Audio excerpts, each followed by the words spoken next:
YouTube के channel में हम सभी अभ्यर्थियों का स्वागत करते हैं। जो भी अभ्यर्थी हमारे चैनल के माध्यम से जुड़े हुए हैं, शिक्षा जगत से संबंधित तमाम खबरों को पाने के लिए दोस्तों आप एक बार ज़रूर चैनल को सब्सक्राइब कर लीजिए, बेल आइकन एक्टिव कर लीजिए ताकि पल पल की जितनी भी अपडेट्स है वो आप तक पहुंचती रहे। तो सबसे पहले इस चैनल के माध्यम से मैं आपको बता दूं कि चाहे आपका प्राथमिक शिक्षकों की नियुक्ति से संबंधित खबर हो, चाहे माध्यमिक शिक्षकों की हो, सभी खबर आपको हमारे चैनल के माध्यम से मिलेगी। तो एक बार ज़रूर सब्सक्राइब करके बेल आइकन एक्टिव कर लीजिए। सबसे पहले हम बात करेंगे एसटीटी माध्यमिक शिक्षकों की नियुक्ति की प्रक्रिया पर कि भाई जो माध्यमिक शिक्षकों की नियुक्ति की प्रक्रिया है उसके लिए क्या फिर से आवेदन का प्रोग्राम प्रारंभ किया है। शिक्षा विभाग ने 2011 शिक्षक अभ्यर्थी जो एसटीटी पास थे 2019 में बहाली के लिए उन्होंने आवेदन किया था। एक बार फिर से आवेदन का मौका दिया जा रहा है। सवाल ये उठता है कि अगर ये बहाली की प्रक्रिया लंबी खींचती है और दिसंबर या जनवरी तक शिक्षकों की नियुक्ति होता है तो 7वें चरण में जो बहाली की प्रक्रिया है उस पर बहुत बड़ा असर जो है वो पड़ सकता है। सबसे बड़ी बात यह है कि भाई असर तो पड़ सकता है, लेकिन यहाँ पे अगर हम बात करें दोस्तों तो जिस प्रकार से शिक्षा मंत्री से वार्ता हुई है उसका ऑडियो क्लिप भी हमारे पास है, वो मैं आपको नेक्स्ट वीडियो में बता दूंगा। तो शिक्षा मंत्री ने साफ तौर पे कहा है कि भाई जब कोर्ट का आदेश आ चुका है माध्यमिक शिक्षकों की बहाली की प्रक्रिया का नया शेड्यूल, संशोधित शेड्यूल जारी करने का, और इस संशोधित शेड्यूल के द्वारा ही जो है वो आगे नियुक्ति की प्रक्रिया प्रारंभ होगी। तो उसमें ये बात रखी गई है कि भाई जो शेड्यूल है उसके अकॉर्डिंग ही हम लोग चलेंगे। तो ऐसे में जो बहाली की प्रक्रिया है 7वें चरण की वो बहुत ज़्यादा लंबी जा रही है और ये बहाली की प्रक्रिया लगभग आपके दोस्तों कह सकते हैं कि अगर अनुमान लगाएं तो दिसंबर के बाद ही पूर्ण हो पाएगी। ऐसे में सवाल ये उठता है कि जिस प्रकार से शिक्षा मंत्री ने ऑडियो क्लिप के माध्यम से ये बात क्लियर की थी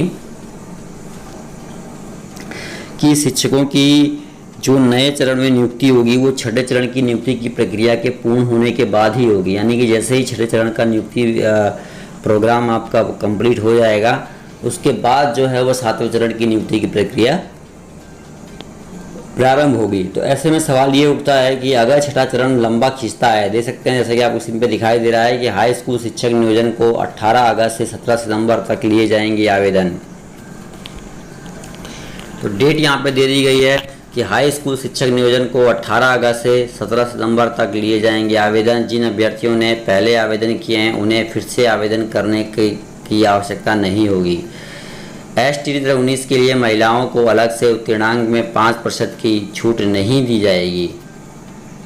और देखिए लिखित शिक्षा विभाग ने 6ठे चरण के माध्यमिक और उच्च माध्यमिक स्कूलों में 33,000 से अधिक शिक्षकों की चल रही वर्तमान नियोजन प्रक्रिया पुनर्निर्धारित की है। इस संबंध में शिक्षा विभाग ने इसका नया शेड्यूल जारी किया है जिसके अनुसार 18 से 17 सितंबर तक आवेदन लिए जाएंगे और डेट भी दे दी गई है कि कब से कब तक जो है वो आवेदन लिए जाएंगे।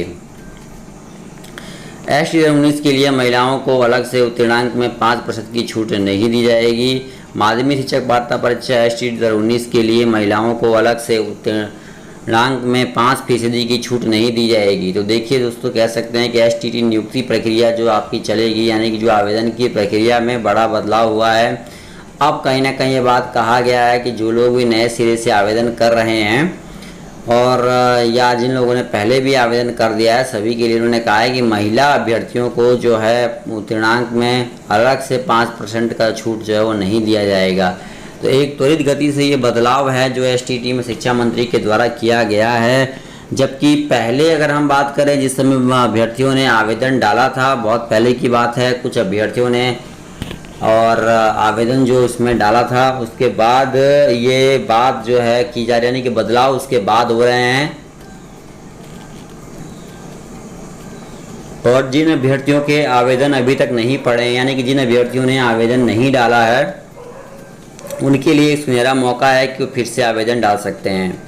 माध्यमिक शिक्षक पात्रता परीक्षा एसटीटी 2019 के लिए महिलाओं को अलग से उत्तीर्णांक में 5% की छूट नहीं दी गई है। यह जानकारी शिक्षा मंत्री विजय कुमार चौधरी ने विधान परिषद में शुक्रवार को विधान पार्षद जो संजय कुमार सिंह के अल्पसूचित प्रश्न के जवाब में दिया।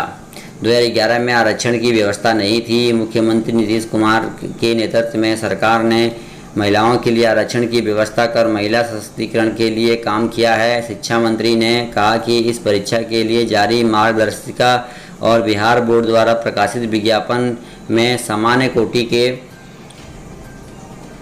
लिए 50% अंक है। तो देख सकते हैं दोस्तों, यहाँ पे ST और 19 के लिए महिलाओं को अलग से जो उत्तरांक में है वो 5% की छूट जो है वो नहीं दी जाएगी। तो वे महिलाएं जो 2011 में STT पास जिन्होंने आवेदन किया है, उनके लिए एक बुरी खबर ये हो सकती है कि उन्हें 5% का आरक्षण नहीं दिया जाएगा। अब देखिए, जिस प्रकार से मुख्यमंत्री जी ने ये बीच में घोषणा की थी कि जो जितनी भी यहाँ पे महिला अभ्यर्थी हैं उन सभी को 5% का जो है वो आरक्षण मिलेगा शिक्षक भर्ती में, लेकिन यहाँ पे कुछ ऐसा दिखता हुआ नज़र नहीं आ रहा है।